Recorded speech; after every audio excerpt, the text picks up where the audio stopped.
The day the fountains died, the cops were already there. Cedar Ridge Estate's grand entrance, usually a smug explosion of water, was bone dry.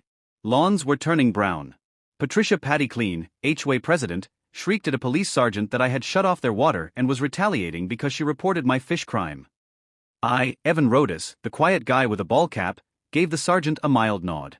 I hadn't shut off drinking water, just the decorative supply. I unlocked the pumphouse door and showed him the control panel. Cedar Ridge Estates HOA Irrigation Fountain Supply, Ownership Roads Utility LLC. The sergeant squinted. You own their water? I explained they called the police because I moved my fish. I pointed to the switch. I was just complying with the judge. I am an infrastructure engineer who inherited the utility lot wedged next door, supplying Cedar Ridge's non-potable water for their fountains and lawns. Patty, who didn't like anything she didn't control, started harassing me over my legally permitted koi pond, calling it an unapproved water feature, and sending notices about aesthetic concern. When I relocated koi, Patty called 911, accusing me of contamination, animal cruelty, and terrorism against the community.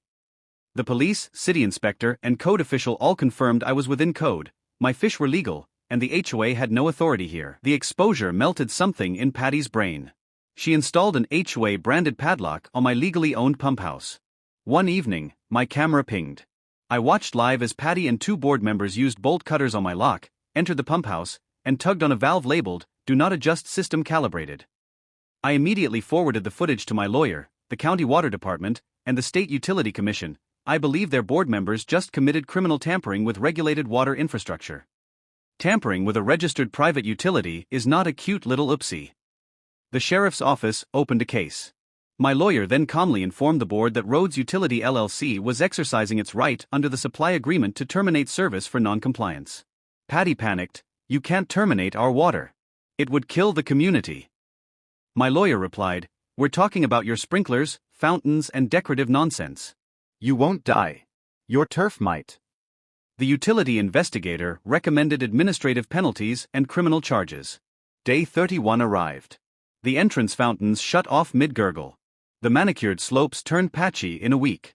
At the emergency town hall, residents were furious about the legal fees, the utility tampering fine, and the cost of emergency water haulers.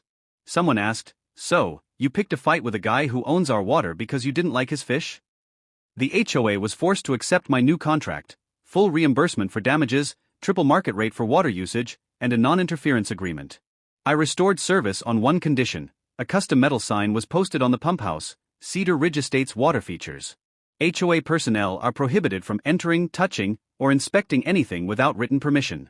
Yes, this means you, Karen. With a cartoon koi at the bottom. Patty lost the re-election campaign in a landslide. Her fall was administrative but severe. The board voted to make her personally liable for the unauthorized tampering. Patty was removed from the board and fined $12,000 in legal fees plus an additional $8,000 by the utility commission. I watched from my pond as she loaded boxes into her car, her face pale. The fountains burbled merrily, running at triple the old rate.